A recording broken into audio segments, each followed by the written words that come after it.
aujourd'hui, mercredi. Vous nous suivez, vous êtes disséminés partout, vous êtes ici en République démocratique du Congo et partout ailleurs.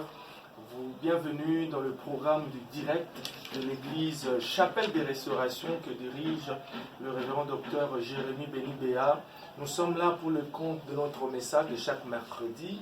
On a dit que rien ne peut nous empêcher de servir Dieu et de donner, de prêcher sa parole. Voilà pourquoi nous sommes là aujourd'hui avec Papa qui va encore continuer avec le thème qui était déjà annoncé depuis la semaine passée, la dignité sacerdotale du Christ. Et sans plus tarder, nous vous disons bienvenue à tous et à chacun et on dit shalom à Papa. Shalom, serviteur de Dieu. Merci beaucoup, bien-aimés. Nous vous saluons très chaleureusement dans les noms précieux de notre Seigneur et Sauveur Jésus-Christ. Nous sommes heureux de vous avoir nombreux partout où vous êtes, vous qui nous suivez en dehors de notre pays, en Afrique, dans le monde entier. Nous vous saluons très chaleureusement. Comme on vient de le parler par le serviteur de Dieu Malthus, aujourd'hui nous faisons la suite de notre enseignement, la dignité sacerdotale de Christ, qui est tiré de l'Apocalypse chapitre 5, versets 8 jusqu'à 10, nous lisons au nom de Jésus. Quand il eut pris le livre, les 4 êtres vivants et les 24 vieillards se prosternèrent devant l'agneau, tenant chacun une harpe et des coupes d'or remplies de parfums, qui sont les prières des saints, et ils chantaient un cantique nouveau en disant: Tu es digne de prendre le livre et d'en ouvrir les sceaux, car tu as été immolé, et tu as racheté pour Dieu. Je souligne bien, et tu as racheté pour Dieu par ton sang des hommes de toutes tribus, de toutes langues, de tout peuple et de toute nation. Tu as fait d'eux un royaume et des sacrificateurs pour notre Dieu, et ils régneront sur la terre. Gloire au Seigneur, que la gloire soit rendue à l'éternel Dieu. Comme nous avions dit la fois passée, nous avions dit que le livre qui était dans le main de celui qui était assis sur le trône, celui qui était assis sur le trône, c'est l'éternel Dieu. Et le livre était le livre de la rédemption de l'humanité, le livre qui contenait les promesses de possession de l'humanité, de propriétaire, c'est-à-dire celui qui pouvait prendre ce livre, c'est celui qui avait mandat, c'est celui qui était le propriétaire, parce que ce qui motive le Père pour qu'on vienne prendre le livre, c'est l'Antichrist qui est venu, qui est descendu après que l'Église soit déjà enlevée. Parce que l'Église est enlevée, l'Antichrist vient, comme je l'ai montré en 2 Thessaloniques, que ce qui retient que l'Antichrist vienne sur la terre, c'est encore la présence de l'Église, la présence du Saint-Esprit. Lorsque l'Église sera enlevée, l'Antichrist va venir sur la terre pour se proclamer Dieu, pour se proclamer le maître de tout l'univers, de toutes les créatures. Et en venant pour se proclamer, il va séduire des gens par de miracles, et beaucoup de gens le croiront comme étant le véritable. C'est ainsi que maintenant Dieu dans le trône, sur son trône, il va dire: mais qui est-il pour venir prendre le livre? Et c'est à ce moment-là, comme nous avions montré, que Jean était resté, il y a eu le silence sur la terre, en dessous de la terre, partout. Il n'y avait personne qui était capable de prendre le livre et de le rompre. C'est ainsi que dans les pleurs, devant ce silence, parce que l'humanité était dans les abois, l'humanité était dans le désespoir, et il n'y avait plus d'avenir, ni pour les apostats, ceux qui ont rejeté Christ, qui vont rester sur la terre, ni pour les nations, ni pour l'Israël. Et devant ce déboire, cette déception, et dans les pleurs, il y aura un des 24 vieillards qui va dire à Jean de ne pas pleurer, de garder silence, parce qu'il y a eu quelqu'un qui a été trouvé digne. Et c'est à partir de cela que nous allons parler pour voir pourquoi le Seigneur Jésus devait s'élever, quels sont les points qui constituent la dignité sacerdotale. Et je l'ai dit pour la première fois qu'une dignité, c'est un poids, c'est un mérite, c'est un poids, c'est un terme commercial qui a été utilisé pour contrebalancer le poids qui était d'un autre côté. Il fallait aussi qu'il y ait un poids qui correspondait au poids qui était de l'autre côté. L'humanité étant dans les souffrances, étant dans les chaos, était dans la misère, il fallait quelqu'un qui pouvait avoir un poids comparable au poids de misère, de la souffrance de l'humanité, et qui était capable maintenant de donner la paix. Et je disais, je rentre au verset 8, on dit, quand il eut pris le livre, les 4 êtres vivants et les 24 vieillards se prosternèrent devant l'agneau, tenant chacun une harpe, des coupes d'or remplies de parfums, qui sont les prières des saints. Nous voyons qu'il y a le 24 vieillards, les 4 êtres vivants, devant Christ qui se lève, qui va prendre le livre, tous se sont agenouillés, ils ont commencé à l'adorer. Et contrairement à ce que les gens comprennent, non, on ne peut pas adorer Christ. Christ c'est un homme, Christ c'est un simple prophète. Non, Christ il est Dieu. Lorsque nous lisons Jean, nous lisons l'évangile selon Jean, nous lisons même l'Apocalypse, nous lisons, comme je vais le démontrer, nous lisons Genèse, on montre que Dieu a créé au moyen de la parole. Et cette parole a été, le logos là, c'est Christ avant l'incarnation. Quand Dieu dit créons l'homme à notre image, le crayon, il le dit au pluriel. Et ce pluriel-là, il fait référence à Christ qui était en ce moment-là, avant la création, qui était la parole au moyen duquel l'humanité a été créée. Et Jean aussi le confirme lorsqu'il dit, au commencement était la parole était avec Dieu, et cette parole-là était Dieu. Et Christ va prendre la chair dans le but seulement de ce que nous allons voir pour venir racheter l'humanité. Et la Bible dit, il a été adoré dans le ciel. On a reconnu sa mérite. On a reconnu sa dignité. On a reconnu sa gloire. On a reconnu que c'est lui qui est capable. C'est pourquoi dans le ciel et sur la terre, comme il n'y avait personne, tous ces gens, ces archanges se sont agenouillés. Ils ont commencé à adorer Christ. Et ils l'ont adoré, ils disent quoi? Ça c'est très important, bien-aimés, vous qui êtes en train de nous écouter. Ils chantaient un cantique nouveau en disant, tu es digne de prendre le livre et d'en ouvrir les sceaux, car tu as été immolé. Car tu as été immolé et tu as racheté par ton sang des hommes de toute tribu, de toute langue, de tout peuple. Pour notre Dieu. Gloire au Seigneur, ça c'est très important. On dit qu'il a racheté par son sang les gens de toute langue, toute tribu, tout peuple pour notre Dieu. Il n'a pas racheté pour lui-même. Il n'a pas racheté pour nous-mêmes. C'est-à-dire, si Christ nous a rachetés, si Christ est venu sur la terre, s'il nous a rachetés, c'est pour appartenir à Dieu. Je voudrais dire, insister à ce niveau, à tous mes frères et sœurs qui sont en train de m'écouter, que Christ, par son sang, par sa mort, il nous a rachetés de la vaine manière de marcher, de la dépendance à laquelle nous étions avec le diable, pour maintenant appartenir à Dieu. C'est-à-dire que nous sommes un peuple, quand bien même nous sommes sur la terre, mais nous sommes un peuple qui appartient à Dieu. Christ nous a rachetés, c'est comme l'Israël qui a été racheté en Égypte pour qu'il ne dépende plus des pharaons ni des Égyptiens, mais qui dépendent de Dieu.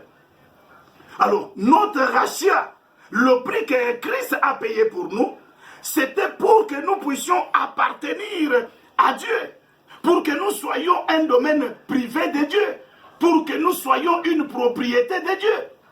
Christ ne nous a pas rachetés pour que nous soyons encore sur le marché, dans les transactions avec le diable. Nous sommes rachetés pour appartenir à notre Dieu. Ça c'est très important, bien-aimés dans le Seigneur. Il a été dit, il a ouvert les livres, il nous a rachetés par son sang. Il a racheté les gens de toute tribu, de tout peuple, de toute nation. Il a fait de nous un royaume de sacrificateurs pour notre Dieu et nous régnerons sur la terre. C'est-à-dire l'œuvre que Christ a faite, c'était pour nous enlever de la domination du diable, du contrôle du diable, de la dépendance du diable, mais pour appartenir à Dieu. Et parce que nous sommes rachetés par la mort de Christ et par son sang, nous lui appartenons. C'est-à-dire aucune force, aucune puissance, aucune domination ne peut encore avoir de contrôle sur nous. Et ceci est aussi parlé à 1 Corinthiens. Lorsque nous lisons 1 Corinthiens chapitre 6, je voudrais qu'on puisse lire, c'est très important. 1 Corinthiens chapitre 6, versets 19 à 20. L'apôtre Paul parle dans le même sens pour montrer que nous appartenons au Seigneur, à notre Dieu, par le rachat du Seigneur Jésus-Christ, par sa mort et par sa résurrection.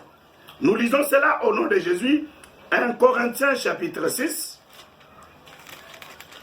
1 Corinthiens chapitre 6, verset 19. Gloire au Seigneur Jésus. Nous sommes là, il dit, ne savez-vous pas que votre corps est le temple du Saint-Esprit qui est en vous, que vous avez reçu de Dieu, et que vous ne vous appartenez point à vous-même, car vous avez été rachetés à un grand prix. Glorifiez donc Dieu dans votre corps et dans votre esprit qui appartiennent à Dieu. Gloire au Seigneur. Il dit, vous avez été rachetés à un grand prix. Vous ne vous appartenez plus à vous-même. Vous n'appartenez plus à votre famille. Vous n'appartenez plus au monde. Vous appartenez à Dieu. C'est-à-dire votre corps et votre esprit appartiennent à Dieu. C'est-à-dire Christ nous a rachetés. Christ a versé son sang. Christ est mort pour que nous puissions lui appartenir. C'est pourquoi le Seigneur Jésus disait, vous êtes dans ce monde, mais vous n'appartenez pas à ce monde. C'est-à-dire, nous sommes là comme des ambassadeurs, nous sommes là comme des passagers. C'est-à-dire, tout ce que ce monde est en train de faire n'aura pas de contrôle sur nous. Nous sommes comme une femme qui n'avait pas de mari, qui faisait n'importe quoi, mais lorsque la femme est maintenant fiancée, est maintenant dotée, quand bien même elle est encore dans le toit de ses parents, elle n'appartient plus à sa famille, elle n'appartient plus à elle-même, elle appartient à celui qui l'a déjà épousée. C'est comme ça que nous sommes. Nous sommes déjà une propriété de Dieu. Et c'est une assurance que même si nous sommes dans ce monde contrôlé par le diable, même si nous sommes dans ce monde qu'on parle que le diable est le prince de ce monde, mais nous ne lui appartenons plus. C'est comme Israël. Lorsque l'agneau pascal était tué, le sang était mis sur les linteaux, Pharaon n'avait plus l'autorité, le pouvoir, la domination sur l'Israël. Et tous les calculs des pharaons, des Égyptiens avaient échoué parce que l'Israël appartenait maintenant à Dieu. C'est ça, bien-aimés dans le Seigneur. Je voudrais vous réconforter ce soir. Je voudrais vous dire ce soir que notre Dieu, par le sacrifice de Christ, nous lui appartenons. Nous devenons maintenant un peuple qui lui appartient. C'est comme avec la Ruth. Lorsque Boaz avait payé le prix, Ruth n'était plus moabite, quand bien même elle descendait de Moab. Elle n'était plus moabite, mais elle faisait maintenant partie du peuple d'Israël. Pourquoi il faisait partie du peuple d'Israël? Par le prix et par le rachat que Boaz avait fait. Vous êtes sans ignorer, mes frères et sœurs, qu'il y avait des lois qui interdisaient les Moabites de cohabiter avec l'Israël. La preuve éloquente est le fait que lorsque Naomi est allée à Moab avec son mari et ses deux enfants, Naomi va perdre et l'homme et les deux enfants parce que c'était un peuple qui ne pouvait pas cohabiter avec le peuple d'Israël. Mais lorsque Ruth vient à Bethléem, à Jérusalem, en Israël, vous avez vu sa vie, et ça a été une vie de misère, une vie de souffrance. Mais après qu'elle soit rachetée par Boaz, automatiquement, la vie de Ruth va changer. Elle ne va plus mener la vie comme une étrangère. Elle va dépendre désormais, et elle va vivre comme les enfants d'Israël. Et c'est ça l'œuvre que Christ, c'est ça ce que Christ a fait pour nous. Lorsqu'il nous a rachetés, la Bible dit en Éphésiens chapitre 2, à partir du verset 12, que nous ne sommes plus les gens du dehors. Nous ne sommes plus les étrangers. Mais nous sommes les citoyens, les saints de la maison de Dieu. C'est que Dieu dans le ciel, il compte sur nous par le rachat de Christ, par la mort de Christ. Je voudrais vous parler ce soir, mes frères et sœurs, que vous croyez qu'aucun complot sur la terre, qu'aucun plan de l'ennemi sur la terre ne pourra vous détruire, ne pourra vous décimer, parce que vous êtes un peuple qui n'appartient pas à ce monde. Vous êtes un peuple qui n'appartient pas au diable, mais vous appartenez à Dieu par le rachat de Jésus-Christ. Christ a payé le prix pour que vous puissiez lui appartenir. C'est pourquoi les anges dans les cieux, ils ont commencé à chanter, ils ont commencé à louer. Pourquoi? Parce que Christ, il a donné sa vie pour nous racheter afin que nous puissions appartenir à Dieu. C'est déjà une vérité. La Bible dit, vous connaîtrez la vérité et la vérité vous affranchira.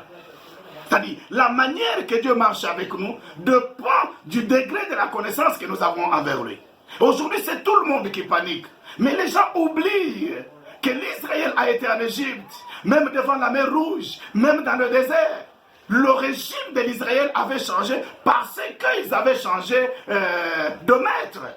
Lorsque Dieu est devenu le père de l'Israël, lorsqu'il est devenu le maître de ses enfants, tout ce qui était impossible devant eux avant était devenu possible. Qui pouvait croire que l'Israël qui a fait 430 ans dans l'esclavage, il pouvait sortir avec des richesses. Mais c'était possible parce qu'ils sont devenus un peuple de Dieu, sur qui Dieu comptait. Lorsque nous avons donné notre vie à Christ, nous appartenons à Dieu. Nous sommes un peuple sur qui Dieu compte sur la terre. Nous sommes la fierté de Dieu. Nous sommes la prunelle de son œil.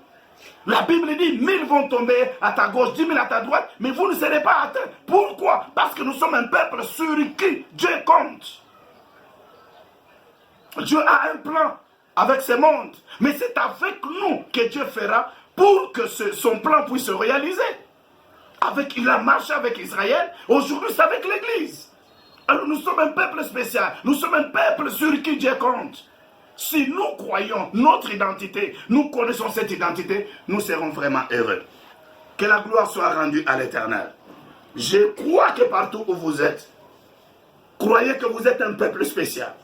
Parce que vous appartenez à un Père spécial. Vous avez été racheté par un homme spécial, au moyen d'un prix spécial.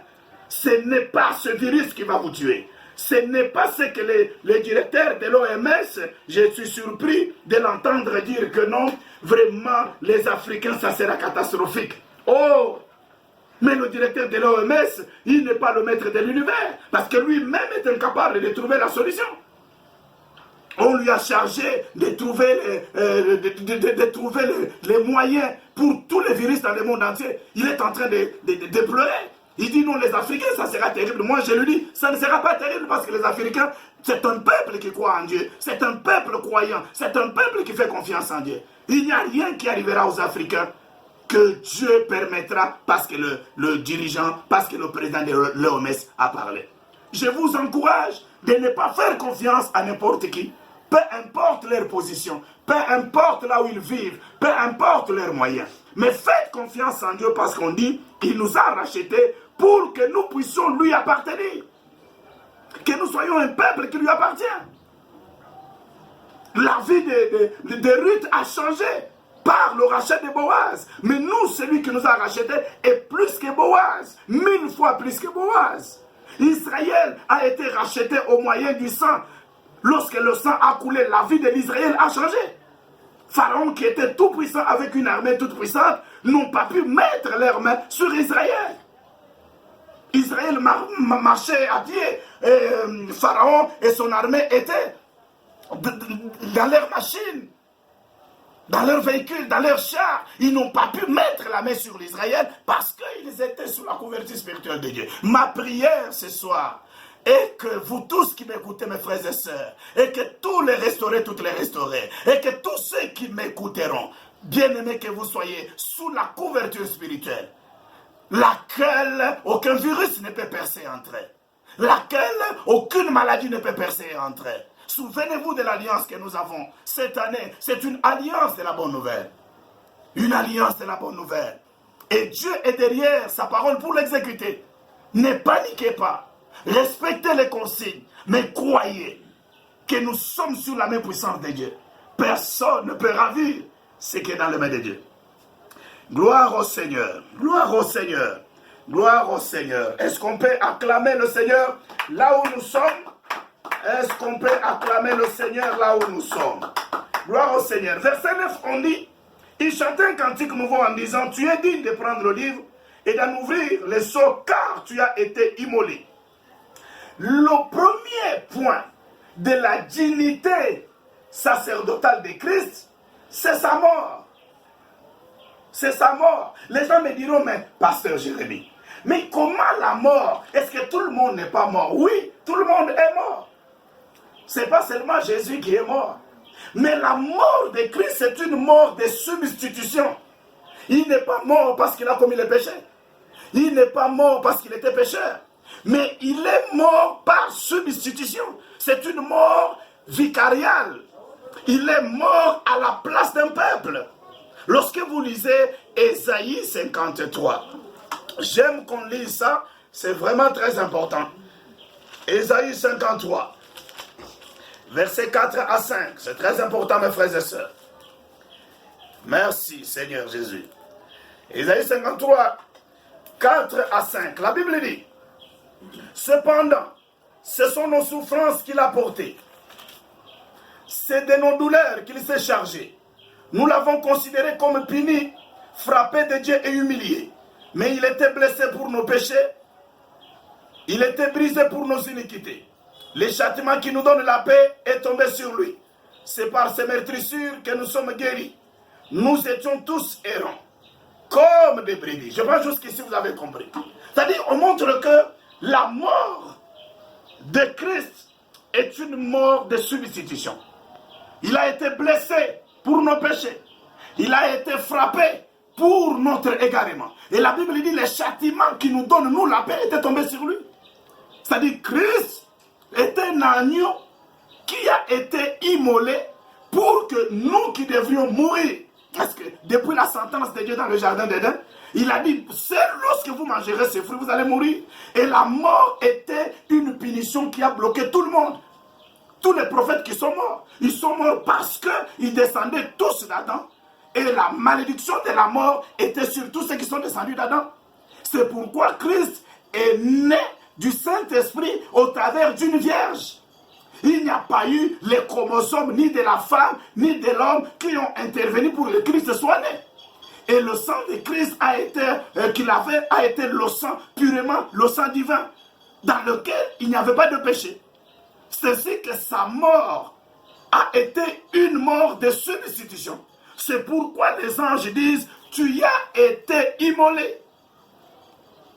C'est-à-dire, Christ a été immolé. Sa mort a été une garantie pour nous. Sa mort a été une bénédiction pour nous. Sa mort a été une grâce pour nous, pour l'humanité.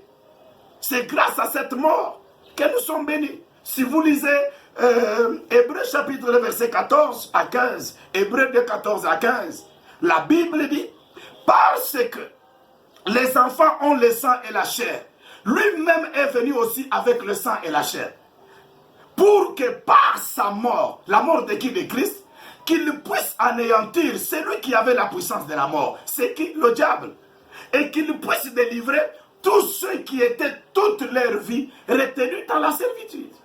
C'est-à-dire la mort de Christ a désengagé le diable dans notre vie. Parce qu'il nous poursuivait à cause du péché. Quand Christ est mort, à cause de nos péchés, il n'a plus les raisons pour lesquelles il va nous suivre. C'est pourquoi la Bible dit, il est mort, il a été immolé. C'est-à-dire le premier élément très important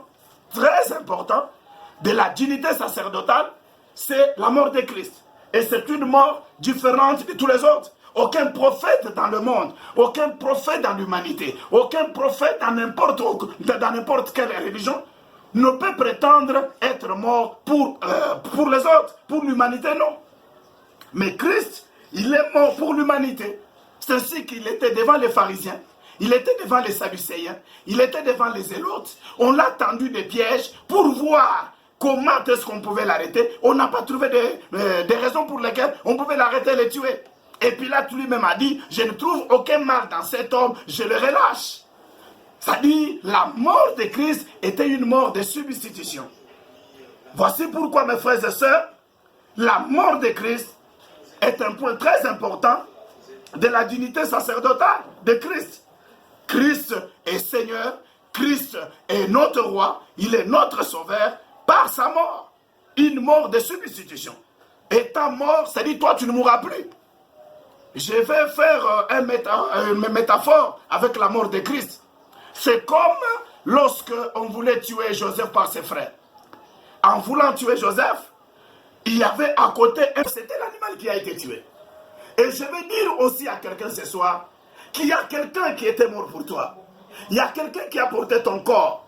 Il y a quelqu'un qui a porté ton sang, qui est mort pour toi. Et le sang qu'on verra, le corps qu'on verra, n'est pas ton sang, n'est pas ton corps, mais c'est le corps de Jésus-Christ. C'est lui qui a pris ta place.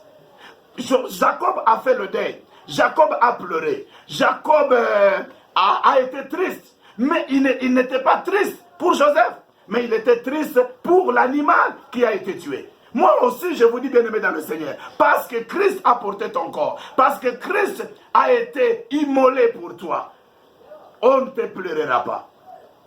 Je vous dis que tu ne peux pas mourir de la mort de virus. Dieu te protégera. Dieu combattra pour tes enfants. Dieu combattra pour tes enfants. Je ne sais pas si vous m'écoutez, bien-aimé dans le Seigneur. Parce qu'il y a quelqu'un qui est mort. Il y a quelqu'un qui a pris ta place. Il y a un bouc qui est tué. Il y a un animal qui est tué. Il y a une personne, Christ, qui a pris ta place. Et tu ne seras pas tué. Si tu crois de tout cœur là où tu es, que la protection de notre Dieu, que la faveur de notre Dieu puisse être sur toi au nom de Jésus-Christ. Et le deuxième élément de la dignité sacerdotale, c'est le prix qui a été versé. Alléluia. Est-ce qu'on peut dire Amen? Amen. Est-ce qu'on peut acclamer très fort le roi des rois? La Bible dit au verset 9, toujours Apocalypse chapitre 5, 9, il chantait un cantique nouveau en disant, tu es digne de prendre le livre et d'en ouvrir les sceaux, car tu as été immolé, tu as racheté pour Dieu par ton sang. Par ton sang. Gloire au Seigneur. Ça dit, le prix qui a été payé, c'est un prix précieux. C'est le sang de Jésus. C'est la vie. Le sang, c'est la vie. Ça dit, Christ a versé sa vie pour que toi, tu gardes ta vie. Pour que ta vie ne puisse aussi pas partir comme ça. Il a versé son sang. Et lorsque nous lisons 1 Pierre, chapitre 1er, verset 18 à 19, la Bible dit que vous n'avez pas été rachetés par des choses rudimentaires de ce monde. Ce n'est pas par de l'or ni de l'argent que vous avez été rachetés de la vaine manière de vivre. Mais vous avez été rachetés par le sang précieux de Christ. Gloire au Seigneur. La dignité de Christ repose par le moyen qu'il a versé pour nous racheter. Aucun autre sang ne pouvait nous sauver. Aucune somme d'argent ne pouvait nous racheter. Si le sang des animaux avait sauvé Israël en Égypte, mais nous, par rapport à notre valeur, il a fallu que Christ verse son sang, sa vie. Voici pourquoi vous êtes précieux. Voici pourquoi vous avez de la dignité aussi. Voici pourquoi vous avez de la valeur. Voici pourquoi le virus fabriqué par n'importe qui que ce soit ne peut pas entrer dans votre maison et vous arracher la vie parce que vous êtes précieux. Là où vous êtes, mes frères et sœurs, dites à votre voisin, je suis précieux. Si vous êtes seul, dites à toi-même, je suis précieux, ma vie est précieuse. La préciosité de votre vie, c'est au moyen du prix qui a été versé. Au moyen du prix qui a été versé. La valeur d'une chose est déterminée par le prix que l'on verse. Et le prix qui a été versé, c'est le sang de Jésus. Et Pierre dit, c'est le sang précieux. Et ce qui est acheté avec un prix précieux détermine aussi la préciosité de sa vie. Vous êtes précieux, bien-aimés dans le Seigneur. Votre préciosité, aucun païen ne peut les voir. Il n'y a que Dieu seul qui les connaît. C'est pourquoi il dit, vous entrerez dans le feu ne vous brûlera pas. Vous traversez les eaux ne pourront pas vous submerger. Parce que vous avez de la valeur, parce que vous êtes précieux. Je voudrais dire à quelqu'un ce soir, vous êtes précieux. Vous êtes précieux, bien-aimés dans le Seigneur. Le monde est créé par Dieu et le monde est en train de suivre l'itinéraire que Dieu a tracé. C'est un moment prophétique. Nous sommes vers le soir. C'est Dieu qui conduit toutes choses. Si les scientifiques, si les Occidents croient qu'il n'y a rien de nouveau et ce qui est arrivé en 2000, c'est ce qui arrive encore, mais nous croyons que le monde est sur le chemin que Dieu lui a tracé. Nous sommes sur le chemin que Dieu lui a tracé, jusqu'à l'aboutissement de toutes choses. Lorsque le n'est pas, il n'y a rien qui nous arrive que Dieu n'a pas permis. Je vous dis, mes frères et sœurs, le virus, il passera. Mais personne ne sera tué. Personne ne tombera. Personne ne mourra. Dieu nous protège. Nous sommes un peuple de Dieu. Nous sommes un peuple sur qui Dieu compte par rapport à son plan. Nous sommes dans le plan merveilleux de Dieu. Dieu a de bonnes choses pour nous. Comme il avait dit à Jérémie, je connais les projets que j'ai formés pour vous. Ce sont les projets de bonheur et de paix afin de vous donner un avenir plein de l'espérance. Bien-aimés dans le Seigneur, je voudrais m'arrêter par là. Je viens de donner 2 points de la dignité sacerdotale. Je parlais de la mort de Christ et je parlais du prix à payer. Et le 3e point que je donnerai prochainement, où je peux donner même en 1 minute, c'est l'étendue du rachat. L'étendue du rachat. La Bible dit, tu as racheté le peuple de toute langue, de toute tribu. De toute langue, de toute tribu, de tout le peuple.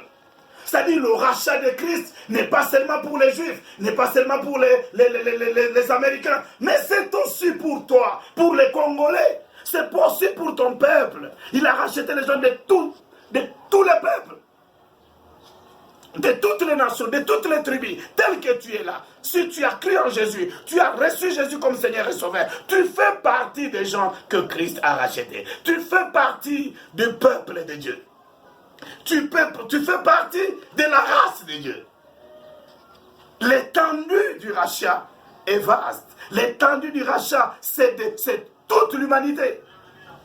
Que vous soyez chinois, que vous soyez congolais, que vous soyez qui, que vous m'écoutez en ces temps, que vous soyez aux États-Unis, au Canada, le rachat de Christ a l'étendue universelle pour quiconque le croit. Et si vous l'avez reçu, peu importe même les complots de ta famille, parce que certains sorciers vont profiter ces temps ici pour commencer à tuer les gens et dire c'est coronavirus. Il y aura aussi le coronavirus de la sorcellerie. Ils vont commencer à créer ça. J'arrête toute sorcellerie de virus. Ils ne te verront pas au nom de Jésus-Christ. Vous êtes un peuple acquis par le sang précieux de Christ. La sorcellerie de virus ne te verra pas, mais elle retournera à ceux qui les prépareront au nom puissant de Jésus-Christ. Merci mes frères. Par ces 3 points, vous appartenez à Dieu. Vous êtes un peuple merveilleux. Vous avez été rachetés par la mort de Christ. Vous avez été rachetés par le sang de Jésus. Vous lui appartenez. Et Christ a été adoré parce que, par sa vie, il a racheté ce que le diable avait. Quand on dit racheter, c'est avoir au moyen d'un prix. C'est-à-dire, on a donné le prix et on libère celui qui était prisonnier, celui qui était voué à la mort par le paiement de prix. Et c'est que la mort de Christ, c'est un prix qui a été payé pour que le diable, les sorciers ne viennent plus réclamer en toi quelque chose.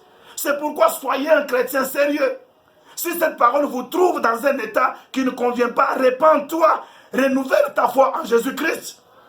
La Bible dit, ce n'est pas seulement qui m'appelle Seigneur, Seigneur qui entre dans le royaume de Dieu, mais c'est tout le monde qui fait la volonté de mon Père. Nous sommes rachetés pour appartenir à Dieu, pour ne plus vivre les choses anciennes, pour ne plus encore être sous la domination du diable. Au nom puissant de Jésus, renouvelez votre foi. Soyez sérieux avec foi. Soyez sérieux. Vous vous souvenez du message que nous avions donné sur les 7 églises d'Asie. Apocalypse 2, 3. Nous avions montré qu'il faut la persévérance. Ces moments comme ça, gardez la foi. Confessez Jésus. Ne vous découragez pas. N'allez pas vous réfugier devant les magiciens et les marabouts. Confessez Jésus. C'est dans ce moment, celui-ci, que Christ a appris l'obéissance. La Bible dit que Christ a appris l'obéissance par les choses qu'il a souffert. Soyons obéissants, soyons fidèles, gardons notre foi en Dieu, confessons Jésus-Christ, élevons Jésus, rien de mal ne vous arrivera. Merci mes frères et sœurs, je vous salue très chaleureusement, je vous souhaite vraiment la protection de la part de Dieu. Je suis à la fin. Moi, c'est Dr Jérémie Benibeya. Je suis le berger de la communauté missionnaire Chapelle de Restauration et MCR. Je termine, je vais prier pour vous. Seigneur, je bénis ton peuple qui nous a écoutés nombreux partout dans le monde entier. Je bénis les restaurés, je bénis les mamans et les papas. Seigneur, que cette parole soit une consolation, qu'ils sachent que tu as versé un prix merveilleux pour leur protection et qu'aucun virus, qu'aucune maladie ne peut s'élever pour détruire leur vie. C'est que dans ta même personne, ne peut l'arracher. Que l'honneur, la gloire, la puissance te soit rendue au nom de Jésus. Amen. Amen. Je tenais pour vous donner, remettre la parole au serviteur de Dieu Malthus. Je peux vous donner mon numéro. S'il a un mot, il va vous parler. Soyez bénis. Shalom. Que la grâce de Dieu soit avec vous. Nous rencontrons vendredi à 17h30 pour continuer. Soyez bénis et que Dieu soit avec vous. N'hésitez pas à nous appeler. N'hésitez pas à réagir. N'hésitez pas aussi à vous abonner à notre chaîne YouTube. Très bientôt, vous aurez ce message. Merci. Je donne la parole au serviteur. Voilà. Merci beaucoup. Nous sommes arrivés à la fin. Merci beaucoup, papa, pour le message. Le rendez-vous est fixé très prochainement. Cela sera le vendredi. Et nous profitons pour vous donner le numéro de contact. C'est plus 243 99 090 53 07. Je réponds plus 243 99 090 53 07. Ou encore vous pouvez le retrouver dans le commentaire. Et on se retrouve très très prochainement. Que la paix du Seigneur soit votre partage. Et soyez nombreux à vous abonner sur la page Facebook ainsi que la page YouTube. Que Dieu vous bénisse. C'était coupé ici. Il fallait me montrer ici. Il fallait mettre les choses passer ici.